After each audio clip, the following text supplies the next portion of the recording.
In this series, we'll be looking at living with depression and anxiety disorders. There'll be mention of suicide, so listener discretion is advised. The aim of these podcasts is to remind you that there is light at the end of the tunnel. There is hope, and it's possible to make a full recovery and live a good life, wherever you are on your journey. Well, we're here with another of our recovery podcasts, and a familiar face, of course, Christine Webber. Good old mate of mine. I say old, obviously. 40 years this year, isn't it? We've known each other for 40 years this year. Yes, indeed. In September. Yeah. But what you may not know, Christine, I'm sure many of you will remember Christine from television, but also Christine is a trained psychotherapist and has helped many people with depression. I have to say, including me, a lot of the time over the phone, and I got it free, so I was very pleased about that. Thank you. But Christine has herself had problems or issues with depression. So yeah, was that the reason that you then thought, I'm going to take up psychotherapy? I think probably it was. I was very depressed as a teenager. I mean, I don't think that's uncommon. I think that very often you're never as depressed again as you were as a teenager. You know? Do you think a lot of teenagers are? I really do. More so now? I think more so now. I think it's partly because you're trying to work out who you are, and you're trying to work out how you can get to what you want to do when maybe your background is not leading you that way. I mean, I felt quite stifled by my background. I mean, I'm perfectly nice mum and dad. I didn't have a terrible upbringing or anything, but I felt quite stifled by it, and I wanted to do very different things, and I couldn't see how I could get there. So I think that was probably what it was about. And then later when we were at Anglia, the sort of crazy hours we used to work, and I suppose, understandably, if you were a kind of willing horse and you were the person that did all the programmes, and then you were saying, oh yes, I don't mind going and opening the fete at Milton Keynes on Saturday, and so you didn't have any time to yourself really, you just got really exhausted and stressed. And also because you're on a show there, which was the thing that we all had. I mean, I'm only glad that we didn't have social media then, because we used to get awful comments and letters and phone calls from people being quite cruel, really. And although we gave the appearance, I think, of being able to deal with it and very confident, things like that would hurt a great deal. Well, it wouldn't matter how many lovely letters, and it was letters, of course, in our day. No emails, no social media. But people Pigeon post in your case. Pigeon post in my case. But it wouldn't matter how many lovely letters you got. The one that would really hurt was the one that was horrible. Yes. And you might have, and people would say, but you get all these lovely, but it didn't matter because you focused on the one that just hated you for whatever reason. I think that's because, of course, not liking yourself for whatever reason. And being in a business where you're on show, of course, people were critical all the time, particularly of what women looked like. Yeah. But after television, I mean, although you're still appearing on various things from time to time. Grateful for the opportunity. You look marvellous in Farmers Weekly. I saw you in that lately. No, but you then trained to be a psychotherapist. And was this because you thought this would help you, or what was the reason for it? Well, the real reason was that when I left Anglia and decided that the things I'd enjoyed most at Anglia were, I had a medical slot and I had a kind of community action slot where you sort of were trying to find out information that would help people. I decided that was the sort of journalism I wanted to go into. I no longer wanted to be like a news presenter. I wanted to do something that might give information to people that would be useful. And I went into that kind of brand of print journalism, and somehow I fell into being an agony aunt for a lot of different publications, including TV Times and Woman and Best and, all of these. So I've been doing that for a while. And it occurred to me I'd do it a lot better if I had some training. So that was the real reason I went and trained as a psychotherapist. And obviously it takes some time to become a psychotherapist. But I did it part-time. Yeah. I did one lot of training on sort of lots of different types of psychotherapy. And then when I completed that diploma, which took 2 years part-time, I then did a London University diploma in cognitive behaviour therapy, which has stood me in very good stead.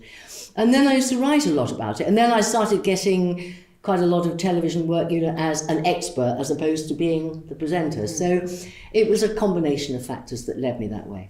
Well, that's mainly what we wanted to talk about in this podcast, is that obviously you're seeing lots of people coming in as a psychotherapist. What kind of issues are there mainly? Or maybe that's a silly question, there's so many different issues. Well, in my case, two things. I was working privately, so that rules out a lot of people. So when people are very depressed and they don't have the money to go privately, they're going to go to their GP, and there may be quite a waiting list before they get any help. Now, in actual fact, whether or not you like the government of Tony Blair back in the 90s, one of the things they did, courtesy of a peer called Lord Layard, who was very interested in mental health. Lord Layard persuaded that government that there should be a lot more talking therapy for people on the NHS. And there was a big initiative which was called IAPT, one of those acronyms. I can't quite remember exactly what it was meant. But essentially what they did was they trained very quickly 10,000 graduates, young graduates, in basic CBT, not the sort of the whole program, but enough to give GPs the option that they could send people quickly to somebody with some CBT training, and they would get some tools, mental health tools for their mental health toolbox, if you like, that would help them through life. And it has helped a lot of people. I mean, 10,000 therapists quickly. It was a major initiative. But that did change the face of what you had available to you in the NHS. But anyway, so I saw people that could afford to pay, but I would say that mostly what happened in my case was people came who had relationship difficulties, because I wrote a lot about that sort of thing. And although people would come with lots of different issues, often at the bottom of it was, I'm not good at relationships, I'm getting out of a relationship, I want to get out of a relationship, my relationship is terrible, or,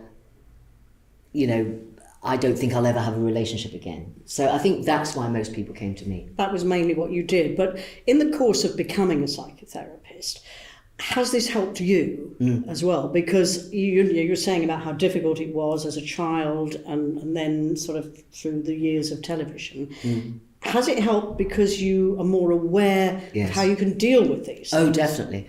I think training...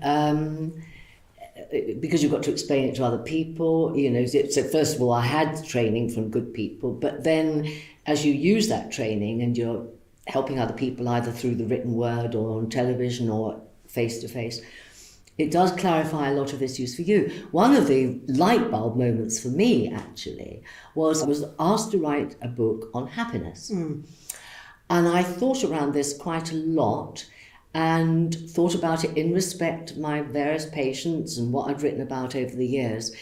And that really clarified my thinking. I called it Get the Happiness Habit, because what I came to realise was that happiness, you can, to some extent, train yourself, no matter what your basic characteristics are, to be a happier person. I'm not saying that if you're a pretty pessimistic person by nature that you're going to become a ray of sunshine. I'm not saying that. But I am saying that everybody can improve their levels of happiness if they consciously try. So where, if you wanted to run the marathon, which I know you've done, you would go on a treadmill first, or you'd run around Norwich or whatever, you'd train for it. Equally, you can train your brain. Now, we know this to be the case now. This is the interesting thing. It used to be that people thought, oh, well, you get to 21, it's all downhill from there on. Your brain can't expand and grow. Not at all.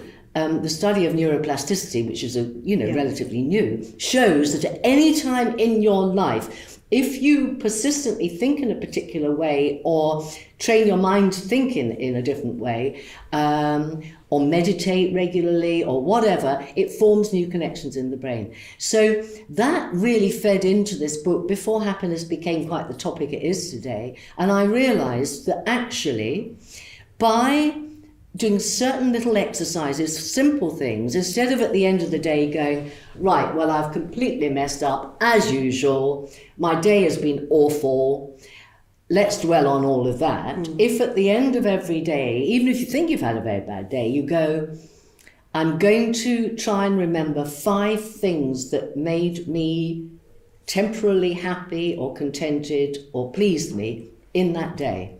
And you just get into the habit of noticing when you're happy.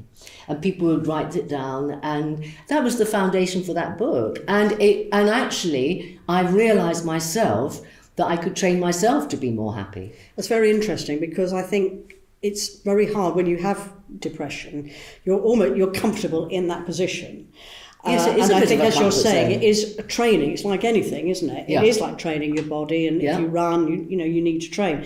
And it is a matter of saying, this is what I've got to do every day. Yes. But because you're so used to being miserable, Yeah. and you find it comfortable, Well, it's in what that you position, know. it's what you know. Yeah. And I think that's quite an important thing. And certainly in your case, when various things happen along the life, I mean, when my father died, I found that extremely difficult. And I know recently, Yeah. of course, David, your husband, Yeah. has died. Yeah. So has this technique of yours been able to Yeah. help you I get never through thought that? I would have to use it quite to this extent, but I have. And I mean, but I think it's almost automatic in me. But, you know, if I've had a very, very bad day, I've been able to go, one of the tools of, I say tools often, but I think it is like having your own mental health toolbox. One of the ones that you want to pull out is questioning whether what you're feeling is true. And so often it isn't quite. And how do you find that out? You ask yourself, what is the evidence? So say you come out of the lift one morning at work, and your boss, you say good morning to your boss. Your boss doesn't say good morning to you for whatever reason. And it's very easy, particularly if you are depressed by nature, to go, he doesn't like me. In fact, he's never liked me. I expect he's going to get rid of me. I'm just hopeless. And within seconds, you spiral down to, I'm the most despicable person in the entire universe and nobody likes me. Just because they didn't say... So true. Now, cognitive behaviour therapy teaches you to go, okay, what's the evidence for that? Could there be other reasons? Is he a bit deaf? Is he preoccupied? Has he just been given a rollicking by the person who is his boss? Yeah. And you suddenly come up with all sorts of scenarios that could be the truth. Now, it could be that he doesn't like you, but more likely they're one of these other things or a combination of those things. So I think that I have been able to sometimes go, well, yes, I've had a bad day today, but where is the evidence that this is going to go on and on and on? Or, yes, that person did upset me by saying so and so and so and so, but let's look at the evidence that they were really trying to hurt me and there wasn't any. You know, that sort of thing. So, yes, I have found it very, very valuable, and I like to think that the various people I've seen through the years that I've tried to give these, build up a mental toolbox for them, also reach for it in times of trouble and find that they have got a relatively full toolbox. Well, I think it's marvellous. I know if you can't afford to go privately, there are lots of books, and you've written several self-help books as well, but absolutely great food for thought there. So thank you, and well done on getting through what's been a pretty difficult time. And the other thing, though, I just want to say quickly is that one of the things I noticed about people when they're going through mental health issues is often that they're made worse when people don't have a schedule, when they don't have a sense of purpose, when they don't have a sort of timetable to their day, when they don't get up at a normal time, that sort of thing. It's very easy to just focus in yourself and for those things to just kind of escape you. And in another of these podcasts, I've talked to Richard Hughes of the Assembly House. And one of the things he was saying about employing people with mental health issues is that in that kitchen situation, nobody cares if you've got mental health issues, and they don't care how you've been yesterday, and they don't even really care how you're feeling much today. What they do care about is you're there, you're delivering, you're getting that plate out to table 8 or whatever, you're part of the team, and that gives you a sense of purpose, and it takes you out of yourself, which is a great thing, isn't it, if you're feeling very down. Thank you. If you'd like to get in touch or need more information about mental health services in your area, then you can contact Equal Lives online or over the phone. If you're in crisis and need urgent help, then call NHS 111 or the Samaritans on 116 123.